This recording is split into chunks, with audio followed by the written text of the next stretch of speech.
sommes dans un moment inédit de bouleversement du monde, d'accélération de grandes transformations. Et mon message d'aujourd'hui est simple. Paul Valéry disait au sortir de la Première Guerre mondiale que nous savions désormais que nos civilisations étaient mortelles. Nous devons être lucides sur le fait que notre Europe, aujourd'hui, est mortelle. Elle peut mourir. Elle peut mourir et cela dépend uniquement de nos choix.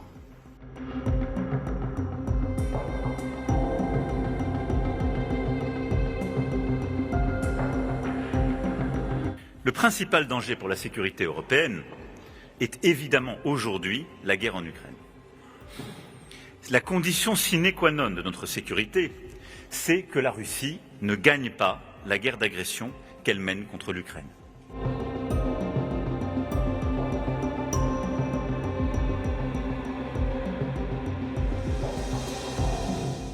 Il nous faut continuer d'avoir des partenariats avec les pays tiers. Oui, c'est-à-dire bâtir une Europe en capacité de montrer qu'elle n'est jamais le vassal des États-Unis d'Amérique et qu'elle sait aussi parler à toutes les régions du monde, aux émergents, à l'Afrique, à l'Amérique latine. Et pas simplement par des accords commerciaux, mais avec des vraies stratégies de partenariat équilibrés et réciproques.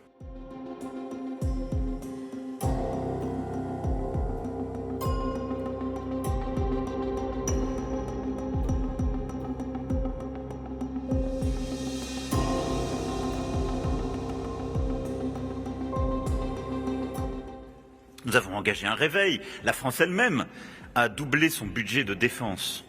Nous sommes en train de le faire avec cette deuxième loi de programmation militaire. Mais à l'échelle du continent, ce réveil est encore trop lent, trop faible face au réarmement généralisé du monde et à son accélération. La tension sino-américaine a conduit à une montée des dépenses d'armement, de l'innovation technologique, de l'accroissement des capacités militaires.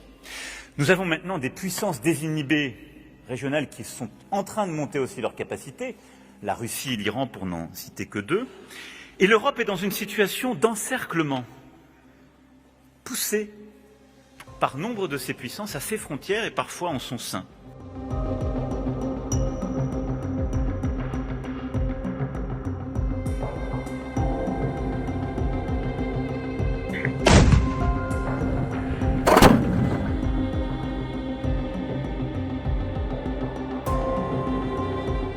Nous sommes en train de vivre un changement très profond en termes de sécurité. Les événements les plus récents ont démontré l'importance des défenses antimissiles, des capacités de frappe dans la profondeur, qui sont indispensables au signalement stratégique et à la gestion de l'escalade face à des adversaires désinhibés. C'est pourquoi ce qu'il nous faut faire émerger, et c'est cela le paradigme nouveau en matière de défense, c'est une défense crédible du continent européen.